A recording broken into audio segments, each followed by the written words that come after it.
So before I get into this video, I just want to say that this video is fair use, so all the media used in this video is used for criticism review on a transformative way. All the information I present is public information, everything else is alleged, a joke, or just my opinion. So the first thing I want to talk about is the DAMELIO family, because Mr. Beast hosted the Creator Games for the second time, and the DAMELIO family were on it. I'm pretty sure it was just supposed to be Dixie and Charlie, but the entire family were competing against mostly like one-player teams or two-player teams at most, and everyone was competing for a $300,000 prize, and that prize I'm pretty sure was supposed to go to the fans. I'm not entirely sure how that works. I'm not entirely sure what they mean by that. I'm pretty sure it was supposed to be a giveaway. And it was just blatantly obvious that the DAMELIOs were cheating. So not only were they already at an advantage by having more people on their team and therefore more people to discuss the answers with because it was a trivia game, there were just a lot of moments where it was very clear that they were either looking to somebody off camera to tell them the answers or were just straight up searching up the answers on their phone. Going up against Preston and... Wait, I'm confused, folks. I thought it was just Charlie and Dixie. All of a sudden, you got both parents gonna help them against one person? Oh, man, whoever's closest. Wait, I'm confused. Why is Dixie DAMELIO looking off camera right now as somebody passed her father instead of trying to answer the question right now? What is over there that is more important than what is happening now, which is answering the question? You can see some deliberation for the DAMELIOs. Come on. All right, let's see it. 110,000. 18,000. The answer was 11,674, which means the DAMELIOs were closer. Preston, you just got sweeped. Folks, there's absolutely nothing suspicious going on right now. Especially the part where Heidi DAMELIO, the mom, leans back behind her daughters to talk to the father, and then when she comes back, she conveniently hides something behind her. It's almost as if the DAMELIO mom was using her daughters as cover so she could hide the fact that she was looking up the answers in her cell phone. But that's a conspiracy theory, folks. I wonder what is really so interesting off camera that all the DAMELIOs keep looking off camera and not paying attention to what's happening in this huge trivia game instead of being focused on listening to the question and trying to answer it. North Carolina, what was your answer? It was Kentucky. It was. Folks, isn't it amazing to see Mark DAMELIO, the dad, whisper the answer to his daughter literally seconds after somebody caught his attention off camera? I am very curious to know what type of show's going over there on that side of the camera because 3 of the 4 DAMELIOs felt the need to look off camera as they were answering the question. But it must be nothing, folks. 360. 360. Fact check? No, it's close. Yes, it's 4.1. I know this looks bad, folks. The DAMELIOs repeating the wrong answer over and over again, and then Dixie looking off camera, somebody saying something to her, and her quickly fixing the answer to the right answer. I mean, what am I supposed to say? The glove doesn't fit. Way. You know, folks, you shouldn't really be playing a $300,000 trivia game unless you have your cell phone right next to you so you can hide behind your daughters and check at any time. How else are you supposed to get the answers? They wrote the answer they thought, then they looked off camera, got the right answer, crossed it out, wrote it down, and then they ducked down because they were kind of ashamed of what they were doing, and then they all of a sudden were like, you know what, who cares? We're gonna win this. DAMELIOs were within 2 and got the dub. Folks, the DAMELIOs are pros, okay? Because the secret to getting away with it is a reaction. If you react too surprised or too nonchalant, then people will catch on. It takes a lot of practice to know how to hide your BS. And Yo, the DAMELIO's gotta let everybody know what's going on off camera. I think everybody would love to know who's feeding them the answers. The DAMELIOs didn't like whatever signal they got, and you could tell. It's a 2. it's 195. Matt got it on the dot. Nice. 195 is correct. The DAMELIOs have a pretty good strategy going. They keep getting these answers fed to them, and they write them off by just a little bit so they're closer than the other person, except that they didn't count on having to go against Matt Pat, and he's kind of a genius. You take it Fred, oh, thank you, man. Oh, lost his eyes. All right, here. Well, yes. Oh, no, they got caught red-handed with cell phones in hand. Right here. Best 2 of 3. Okay. All right, there we go. Oh, the DAMELIOs are really slacking, folks. Not only did they forget their cell phones on the couch, but this random person with a sleeve tattoo had to go in and rescue one of the phones, confirming that there's at least one other person who's not a DAMELIO in the room, allegedly giving them the answers. So they did end up winning the Creator Games, and people were angry at them because they didn't deserve getting the prize since they cheated. And Mr. Beast kind of swooped in an attempt to save them, saying that it was his fault for letting them be such a big team and that next time he'll make make sure that the teams are even and fair, which was nice of him, but that like wasn't the issue. The issue was that they cheated. And a lot of people were saying that they weren't the ones getting the money, like the money was supposed to go to the fans as a giveaway or something like that, which is true to a certain extent, but they're essentially buying or gaining fans, even if it is temporary. Like a lot of people will subscribe or start following them in hopes to get that prize. So by winning this trivia game, they're essentially just gaining fans from it. So the next thing I want to talk about is the Ace family, because they recently uploaded a video which was like a day in the life of Catherine, and it was just supposed to be like entirely just about Catherine, and she also edited the video, and she accidentally, or accidentally depending on what you believe, left in a clip at the start of the video where it shows Austin, her husband, shouting at her for not letting him complain about his hair on camera. Everybody. Ooh, look at my hair. No. Good thing I don't have to. No, I'm gonna say, good thing I don't have to be on camera today. Okay. God. Okay. My hair looks fucked up. I would not film like this. So just go. Okay. Okay, 1, 2, 3. Hey, Ace family! Welcome back to our channel, guys. What's going on? Ooh, look at my hair.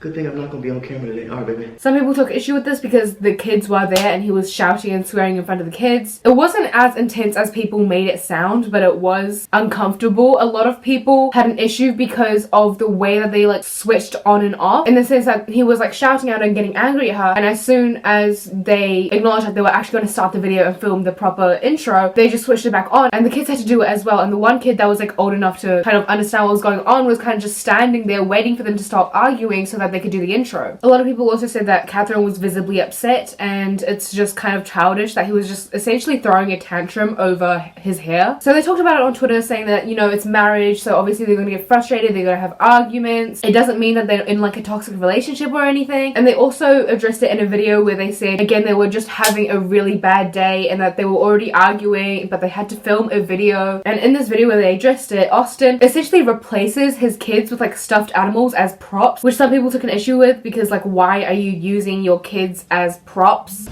Steel's crying too. Can I put Steel down? No.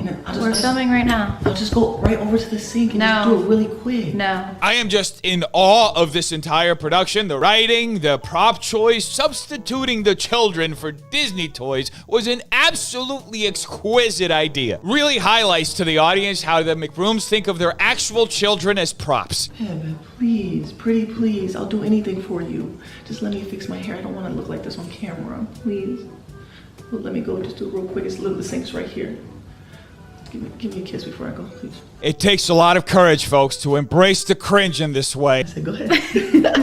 So as some of you guys know, I recently uploaded a video, A Day in the Life of Catherine, and there was a clip in there that was not supposed to be uploaded. I accidentally left it in there. I edited the video, and you guys know. You left it in there on purpose. You guys, oh my god, I just had deja vu, that's weird.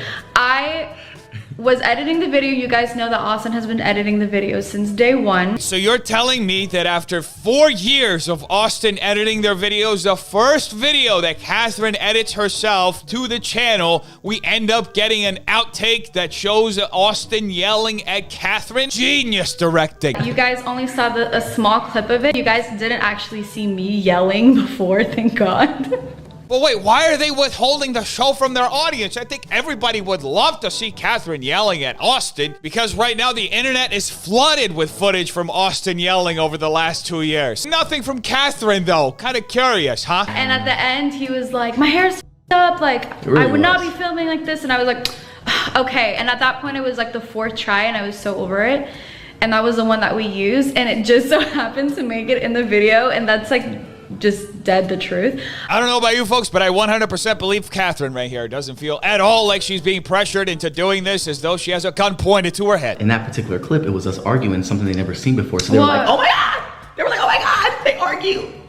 Austin's beating her. It was just a very odd situation, and they also didn't just address the fact that their kids were involved in it, how they made their oldest child switch it on like they did, which they were obviously used to, which is concerning, the fact that he used his other kids as props. And the next story is going to be about CARRIGAN, who is a beauty YouTuber, and I'm pretty sure he's pretty problematic. I'm not entirely sure what for. I don't know who exactly he is. I just know not a lot of people like him, but he did that thing that a lot of like Instagrammers do where they offer shoutouts on their story in exchange for money, and he basically did did this. And it was apparently just a really sketchy thing that happened, because apparently not only did he tell people to transfer the money through like a friends and family option rather than a business option in order to avoid taxes, because if you're just like transferring money to like a friend or family because you owe them money, they're obviously not going to tax them for it. Whereas if it's for like a business purpose and like it's an actual income, they're going to need to tax. So he was allegedly doing that, but Kendall Link also came out and said, I saw that Cole was doing Instagram shoutouts, so I decided to message him. I wanted to surprise my fiance, who is a tattoo artist, and have Cole promote his page. Cole immediately messaged me back and said it was $100, but he usually charges $1,000 and that he'd keep it up for 24 hours. That should have been my first hint that this was a scam, but I continued and sent him $100 on Cash App. I then sent him proof I sent the money along with a picture of my fiance's most popular tattoo and a link of his Instagram. A few hours later, Cole messaged me back saying my fiance's work was insane and asked if I wanted to add a swipe up link. Thought it was going to be a huge surprise for my fiance, but then I got no response. For days, I waited patiently while seeing him post about taking a private jet to Vegas, partying all weekend, and even doing shoutouts for other people. I was starting to feel scammed, so I caused a stir on Instagram with my best friend. He finally responded saying, I lost you in my DMs. I get hundreds of DMs a day. Like, why would you offer shoutouts if you can't keep track? Obviously a scam. He then posted some random photo from my fiance's tattoo page, not the photo I sent him, and then took it down a few hours later. Remember that he promised 24 hours. It honestly seemed like he knew he scammed me and just rushed to my fiance's tattoo page and posted something right away. I was grateful until the messages from other people who got scammed came in. So many messages of girls. I started an Instagram group chat where we all shared our story. One girl is out $300. I couldn't believe it. I'm lucky to have my half-assed shout out, but I truly believe he's scamming people left and right. So recently an article came out titled, KAYLEY CUOCO shall launch web series challenging travelers to lower carbon dioxide emissions. And somebody posted that to Twitter saying, when your favorite celebs become fossil fuel corporation shills, how much of a shill can you be? You're already a multi-millionaire by being part of one of the most successful TV shows of all time, and you still feel the need to take big oil millions to participate in greenwashing and defending one of the worst polluters worldwide. Just a reminder, BP created and popularized the idea of individuals having a carbon footprint to make us forget that 100 companies are responsible for 71% of global carbon dioxide emissions. I recently watched a video about like 10 shady things about KAYLEY CUOCO that nobody talks about or something like that. I didn't really pay attention to the video, so I don't exactly know what happened in it, but it was just kind of funny that I watched that video and now I find this. The Pope Francis recently called for civil unions for same-sex couples, reading the quote endorsed same-sex civil union laws in a documentary released on Wednesday, adding that they're children of God and have a right to family. Nobody should be thrown out or be made miserable because of it. This is a major step forward in the church's support for LGBTQ people. What we have to create is a civil union law, he said. That way they are legally covered. I stood up for that. So a PSA to all homophobic Christians and Catholics, not only do all dogs go to heaven, but so do gay people. It was also released that Trump's tax records show previously unknown bank accounts in China. An analysis of tax records obtained by the New York Times shows that President Trump maintains bank accounts in China, Britain, and Ireland that are held under corporate names. According to the NYT,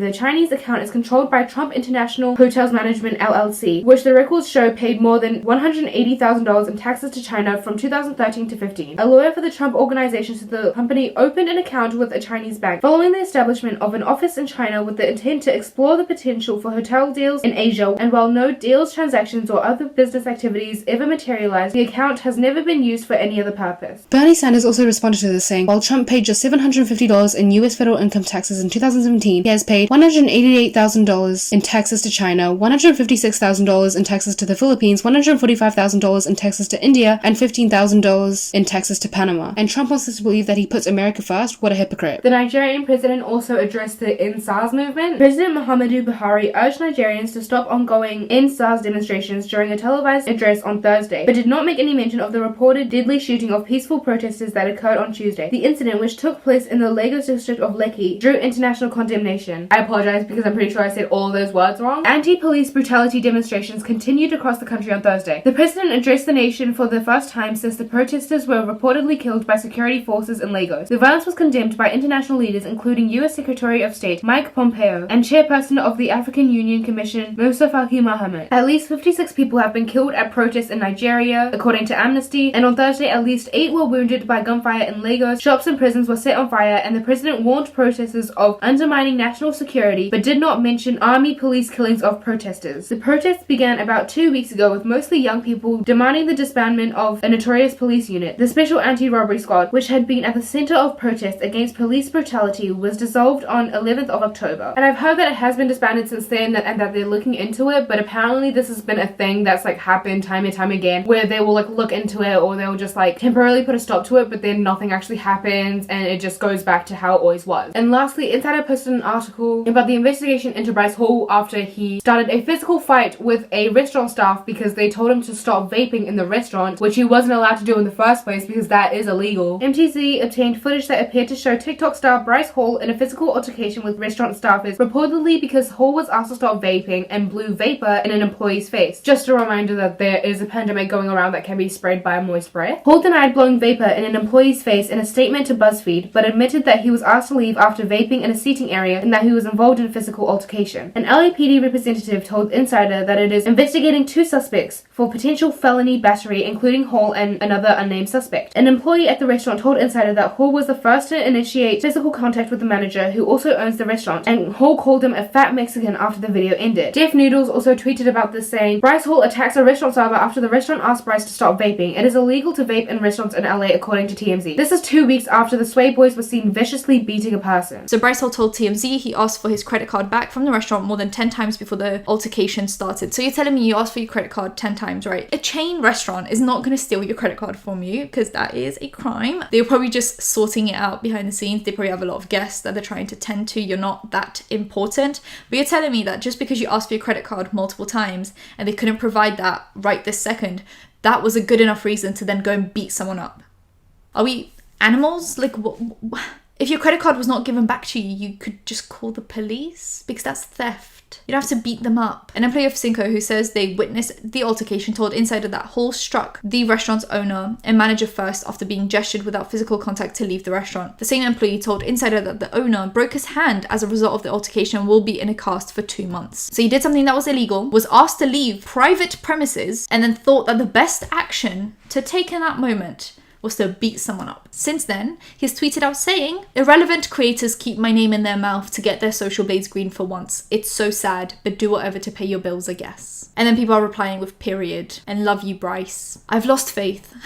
I just don't understand how he still has fans. Can we please stop giving a platform and giving fame and clout to people like this? I'm sick of seeing the Sway Boys get clout because they suck. Noah Nick needs to take his homophobic ass out. Bryce Hall needs to take his egotistical ass to therapy because we are all sick of him acting the way that he acts. Why do we keep giving a platform to racist, homophobic, sexist, transphobic, egotistical little boys just because they are mildly attractive to a small percent of the population? Absolutely not. They can't even dance. Prove me wrong. So that's all I have for you guys today. If you liked this video or if you liked me, make sure to like and subscribe. If you didn't like me, make sure to get in contact with my teachers because I bet you'll have a lot in common. And make sure to stay safe and stay hydrated.